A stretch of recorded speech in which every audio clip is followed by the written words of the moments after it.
Alrighty guys, it is Qaaman here today, and I'm bringing you another weekly Q&A from both Twitter and AskFM. You guys already know the drill by now, so without wasting any more time, let's get straight into this video. So the first question once again comes in by Geekdom101, and he wants to know for the third time, what's your name and how big is your cunt?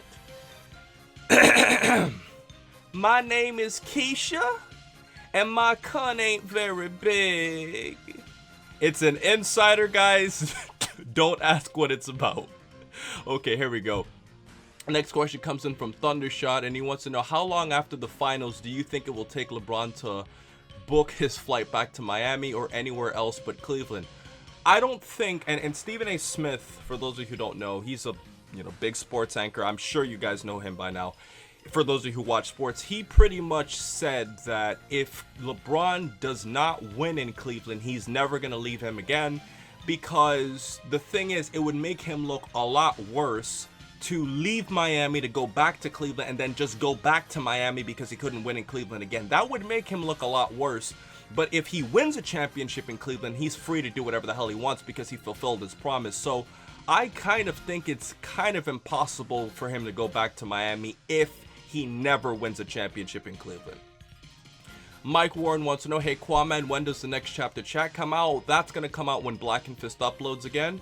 The next question comes in from Duct Tape. Which superhero would you train under? That's a very subjective, open-ended question, because what do you define as a superhero? I mean, if I'm counting all possible universes, I would say probably Goku, because, he's knowledgeable, he has a lot of techniques, and I don't think he would kill me, whereas a person like Vegeta or Piccolo or somebody else would probably kill me as a student.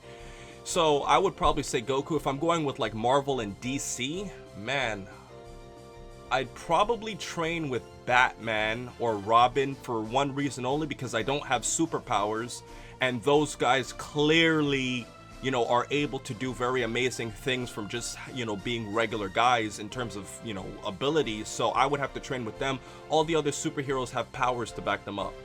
All right, I'm gonna have like a one question limit per person to give other people a chance. What makes us love Dragon Ball? I think the main reason people love Dragon Ball is mostly because of the fights.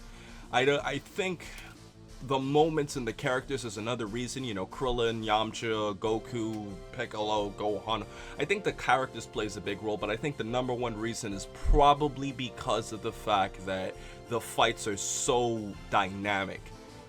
Aaron Tweets wants to know, will Gohan turn Super Saiyan Blue, or will he remain the same useless character that he is today? I don't think he's going to turn Super Saiyan Blue, because if you look at the direction of Dragon Ball Super, he clearly hasn't gotten enough shine, and there's no real reason for him to do so. He's not a significant character anymore, kind of like what GT did to him. Oshestawi wants to know, is your name pronounced Qaaman or Qaaman? Well, I think pretty much by the way I just said it right now, it answers your question. It's Qaaman. I know the whole QAA thing doesn't make that noise, but what a lot of people don't understand is that my name is not supposed to be pronounced. My name was supposed to be QAA Man, but I called myself Qaaman because a lot of people were trying to pronounce it, but it was never supposed to be pronounced in the first place.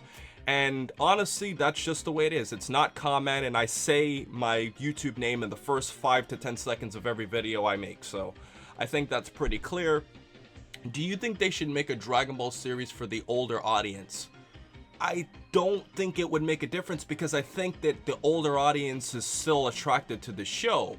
And if they did make it for an older audience, I mean, what exactly would you really change? Would you just cover a more serious element? I don't think it's worth it, because it's a show that's supposed to attract all ages.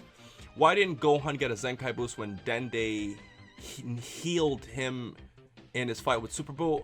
I've always been through this before. I think Zenkai boosts still theoretically take place. It's just they didn't mention them anymore. But like I always say, I use this analogy a million times.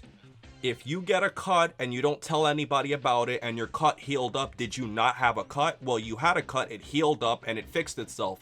Just because you don't say anything about it doesn't mean it didn't happen. That's the way I always look at it. Can Fusion or Potara airing Fusion work for more than two, like Gogeta, Vegeta fusing with Gotenks and then Gohan for extra? I think this is a good question. This might be a future question. Don't bet me on it. When you fuse you become one person. So Vegito, even if you look at him as Goku and Vegito is one person. Gotenks is one person. So in terms of fusing, I don't see why not, because they're one person. Okay, Qaaman versus White and Foot. I'm gonna have to go with White and Foot because Qaaman doesn't exist. How strong is King Kai? I mean, I think I read somewhere like he's like 2,500 or something like that, so he's probably definitely weaker than Vegeta and Nappa, but being weaker or stronger doesn't necessarily mean you can't really train someone, because you can still make an impact on training. It's just you're not as adept to fight. And for this last question, 2 last questions here. What if Piccolo learned the Kaio-ken, then fused with Nail, then fought Frieza? What if he used Kaio-ken in the Android Saga? I mean, the only part where I could see it making that much of a difference was maybe Piccolo could force Frieza to go to his final form on Namek.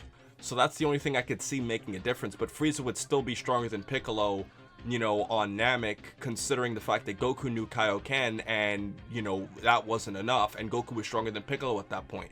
But if he learned the Kaio-ken, what I could see happening is Cell wouldn't be hard to defeat if all the events stayed constant. Android 17 would have been defeated, probably, and 18 and 16 would probably have to jump in.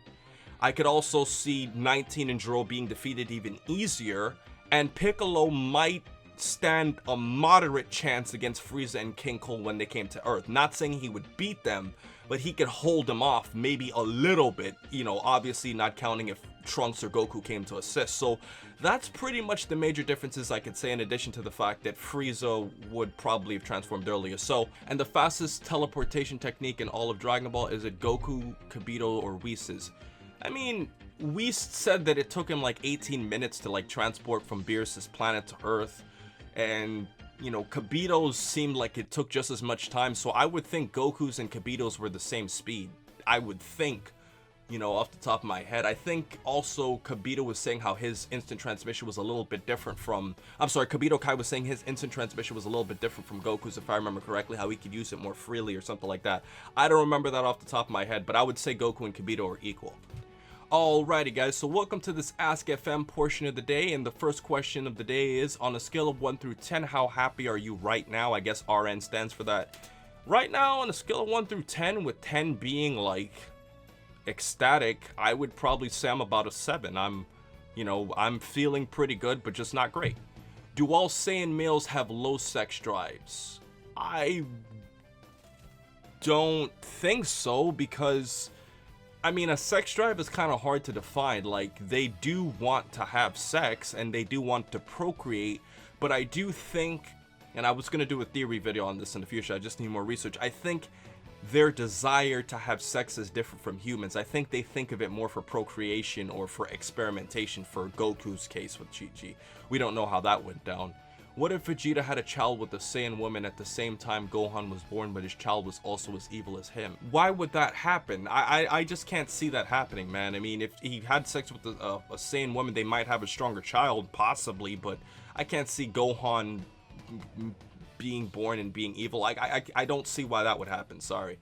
Android 18 versus Trunks and Goten at the World Martial Arts Tournament. Let's say they continue their fight. Who would win? 18 easily defeated Vegeta and Trunks in the main timeline, and I think that Vegeta and that Trunks are stronger than the kid Goten and Trunks because of experience and in addition to having more control. So I would say she would still probably win because of how effortlessly she defeated them, and considering I don't think 18 really declines in power.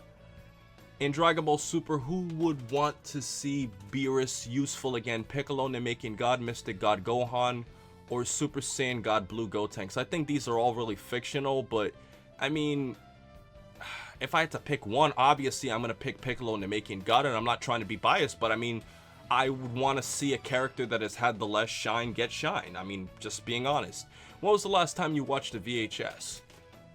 Actually, I saw one about 4 or 5 days ago. I watched this movie called Close Encounters of a Third Kind, which was like this alien movie by Steven Spielberg, and that was actually on a VHS. So yeah, it was a few days ago. Funny you asked this. And to close out these last few questions here, who do you think is hotter, Anna Kendrick or Zoe Deschanel? I don't really know who these people are, sorry. Do you think cliches are a good thing in media. I mean, franchises like Dragon Ball and Star Wars are so filled with cliches. Cliches aren't bad. They're good for media, and they're good for helping people of different backgrounds, you know, assimilate into the story. So I don't really find a problem with it. And to take these last few, I am hearing people say Dragon Ball Super has shown Super Saiyan Blue Goku in Classic Yi and Super Saiyan Goku in Revival of F Gi to sell more toys. Do you think it could be a similar thing with Future Trunks having blue hair just so Banpresto can sell separate toys of Future Trunks in purple hair and blue hair? I mean, yeah, that could be a reason. I mean, the whole blue hair thing is kind of weird because the present time Trunks has blue hair. I'm sorry, the present time Trunks has purple hair, and they're the same exact person, just with a different lifestyle. So, yeah, I think it's weird, but I think the toy thing for this Super Saiyan Blue Trunks, the Super Saiyan Blue hair, this future blue hair Trunks, I think that's more or less something we gotta find out more with when the story advances. Do you think the moon landings were fake? I don't think so because of how much knowledge we gained from the moon, but I think it's possible. I just think it's actually real, but I do think that UFOs have a very high probability of existing. And for this last question here, do you think it is okay for men to cry? Absolutely, I think it's okay for men to cry because babies cry all the time. But then again, babies are different from men. Yeah, I mean, I think it's okay for anybody to cry because crying is showing you're human and you have emotion. But the thing is, I do think from a societal norm, I don't think it's okay for men to cry because it makes men look weak. And that's kind of how society is. The women cry and men are there to comfort the women. You know, that's kind of how it's looked at. So if you cry as a man, it kind of makes you seem weak. So I think it's okay for men to cry when they're really emotional and personal moments, like if somebody passed away or something really bad happened to you. But I don't think it's okay for men to cry in societal norm situations because of how society deems it makes men look. I haven't cried in about 3 or 4 years, so I can pretty much vouch for that. So I think this has been an interesting Q&A here, guys. I hope you guys enjoyed it, and please remember to rate, comment, and subscribe. And remember, as I always say, to have a great day, guys.